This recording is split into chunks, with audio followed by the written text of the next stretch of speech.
안녕하세요. 저는 30대 후반의 남자입니다. 어린 아들이 한 명 있고 회사원이에요. 화목할 줄만 알았던 결혼 생활이었는데 어느 순간부터 저와 아내의 사이가 예전 같지 않다는 걸 느꼈습니다. 솔직히 저는 아내와 결혼 전 연애할 때에도 성격과 궁합이 썩 잘 맞는 것 같다고 생각하지 않았습니다. 그렇지만 대학 시절부터 오랫동안 짝사랑했던 여자이고 예뻤으니까요. 그저 예전에는 쟁취하고 싶은 생각뿐이었어요. 그치만 연애 시절 사근사근해 보이던 아내는 육아에 지쳐 가끔 예민해진 모습을 보이고 또 어쩌다 함께 시간을 보내면 생전 그러지 않은 사람이었는데 저에게 주눅드는 말들을 내뱉더군요. 그저 의아하기만 했습니다. 저는 의기소침한 사람인지라 아내에게 이유를 물어보지도 않고 그저 잠자리를 회피하기만 했었죠. 그런데 돌이켜보니 아내도 그게 상처였던 것 같습니다. 소심한 저와 마찬가지로 아내도 말이 없는 사람이고 생각이 많은지라 저에게 말을 걸지 않더라고요. 그렇게 서서히 우리 부부는 아이 키우는 데만 열중하고 밤에는 따로 자는 게 일상이 되었습니다. 그때까지만 해도 설마 했습니다. 아내가 아가씨 때와는 다르게 표정력이라든지 발걸음이 커졌다고 생각했었지만 설마 아들밖에 모르는 아기 엄마가 한눈을 팔겠나 싶었습니다. 그런데 웬걸요. 저의 크나큰 오산이었습니다. 한 두 달쯤 지났을 때였을 거예요. 제가 여느 때처럼 회사에서 업무 중이었는데 갑자기 배가 사살 아픈 거예요. 그런데 직장 동료 몇 명도 저와 같은 증상을 보였고 점점 심해진 복통으로 우리들은 병원에 갔습니다. 진찰을 받아보니 의사가 식중독이라고 하더라고요. 알고 보니 그날 밖에서 사 먹은 점심 식사에 문제가 있었고 그렇게 병원에서 간단히 치료를 하게 되었습니다. 기운이 다 빠진 상태에서 좀 쉬다가 집에 가려고 아내에게 전화를 걸려고 했는데 그날따라 핸드폰이 방전됐길래 그냥 빨리 집에 들어가서 쉬고 싶어서 바로 집으로 향했습니다. 그렇게 겨우겨우 집 앞에 도착했고 무거운 몸을 이끌며 천천히 들어가려 했습니다.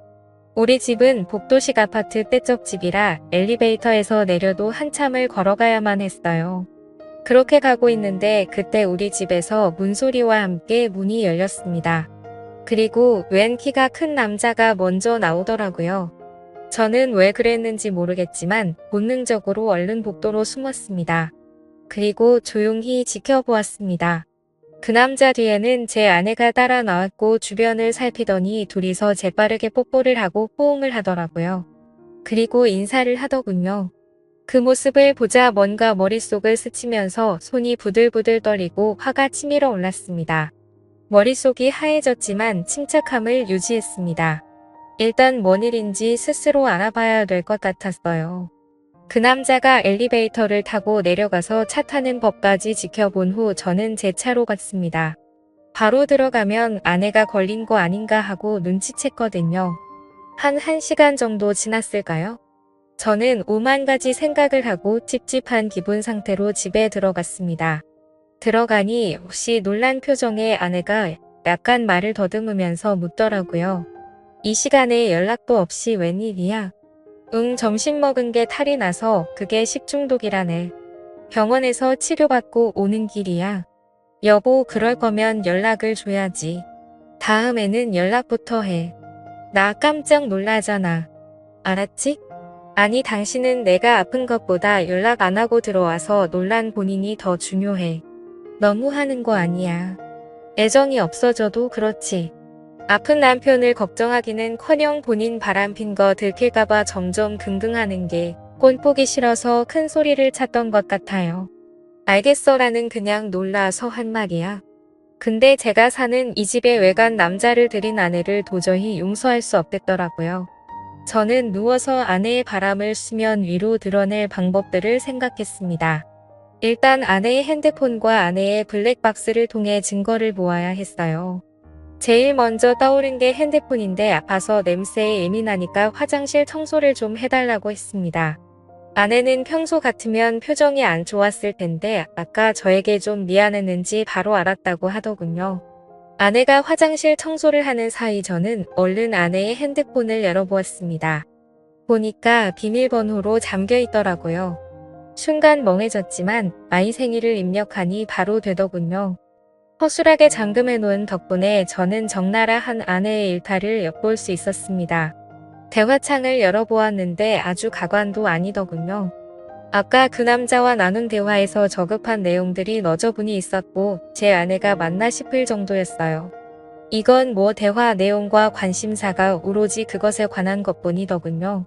그리고 얼마나 만족한 남자인지 아내가 그 칭찬을 자꾸 했더라고요. 순간 더 화가 났습니다. 그런데 충격은 거기서 그치지 않았네요. 보니까 10살이나 어린 20대 남자와의 대화 내용도 있는 거였습니다.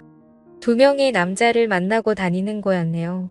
그리고 그 어린 남자와도 은밀한 대화를 나눈 게 보였는데 심지어는 사진까지 주고받은 거였습니다.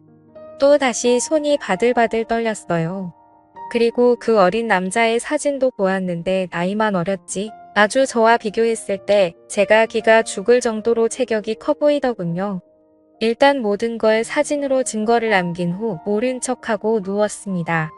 다음 날에는 퇴근하자마자 아내의 자동차 안에 블랙박스도 확인해 보았어요. 보니까 두 남자와 자주 만나는 시간대 그리고 자주 가는 장소들을 알 수 있겠더라고요. 어느 평일 점심시간 저는 회사 점심시간에 조금 일찍 나와서 집 앞 주차장에서 몰래 대기를 하고 있었어요. 얼마 지나지 않아 제 예상과 맞게 아내가 차를 타러 나왔습니다. 다른 남자 만나러 갈 때 설레어 보이는 아내를 보니 비참함이 몰려왔습니다. 그렇게 몰래 뒤따라갔고 아내가 마침 한 오피스텔로 들어가더군요. 얼른 따라 들어갔고 아내가 엘리베이터에서 몇 층에 내리는지 몰래 지켜봤습니다. 6층이더군요. 조금 뒤 올라갔는데 호수가 많아서 어디로 들어갔는지 알 수가 없더라고요. 그런데 현관 밖으로부터 아내의 목소리가 들리는 곳이 있더군요. 어디라고 말하지 않아도 금세 알 수 있었네요. 신발 소리가 들리지 않게 조심조심 그곳 앞에 섰습니다. 문 앞에 갔을 땐 방금 전까지 하하호호 웃던 아내와 외간 남자의 목소리가 조용해지더니 잠시 뒤 아주 난리도 그런 난리가 아닌 듯한 더러운 소리가 들려왔어요. 아내한테서 한 번도 들을 수 없던 것인데 아내는 그렇게 행복했나 봅니다. 그런 아내의 모습을 보니 저는 더욱 아내를 놓아줘야겠다고 생각이 들더라고요. 그리고는 씁쓸한 마음으로 녹음을 했습니다. 그리고 저는 도저히 그곳에 있기가 힘들어서 자리를 박차고 나와버렸습니다. 조용히 차에 들어가서 녹음을 재생해보고 아내의 소리를 다시 듣는데 너무 비참해서 눈물이 나더라고요. 그렇게 집에 와서 조용히 증거물들을 정리해놓고 이혼 서류도 준비했습니다. 잠시 뒤 불륜을 저지른 아내가 들어오더니 또 일찍 집에 온 저를 보고 소스라치게 놀라더군요. 또 왜 이렇게 일찍 왔어? 저는 말 없이 자료들을 아내에게 보여줬습니다. 실컷 즐기고 살아. 아이는 내가 데리고 살 거야. 너는 지금 뭐에 홀린 사람 같아서 불안해. 아이 못 키우게 할 거야. 아내는 당황한 나머지 아무 말도 하지 못하더군요. 잠시 뒤, 여보 내가 잘못했어. 그냥 호기심에 한 번 그런 거야. 한 번만 기회를 줘요. 우리 아이 없이 내가 어떻게 살아. 난 이미 마음 먹었고 정리될 때까지 당분간 떨어져 있자. 그렇게 저는 아내를 내쫓았습니다. 그 집도 제 자산으로 일군 거거든요. 이혼 조정 기간이 끝나고 그 집에서는 저와 아들 이렇게 둘만 지냈습니다. 그런데 안방에 갈 때마다 그 남자 생각이 나서 괴롭더라고요. 그래서 바로 집을 처분하고 새로운 지역에 가서 아들과 행복하게 살고 있습니다. 그렇게 1년이 지났네요. 아내와 제가 오랫동안 사귀었고 친구들도 서로 아는 사이인지라 아내 소식이 귀로 들려오긴 하는데 양육비 버느라 식당에 다닌다네요. 그새 많이 늙었다고 하더라고요. 여태껏 제 집에서 제가 주는 용돈으로 넉넉히 생활하다가 얼른 월세 내야지. 아이 양육비 내야 되지. 그 사람도 먹고 사느라 바쁘겠죠. 또 대단한 남자들만 골라 만나는데 그 와중에 연애할 때 돈도 드니까 돈 많이 벌어야겠더라고요. 차라리 빨리 알게 된 게 다행이라고도 생각드네요. 갈라섰으니 저도 저와 잘 맞는 사람 만나서 연애나 하려고요. 저와 비슷한 경험 있으신 분들 모두들 힘내시고 새롭게 희망을 가지시길 바랍니다. 오늘의 사연은 여기까지입니다.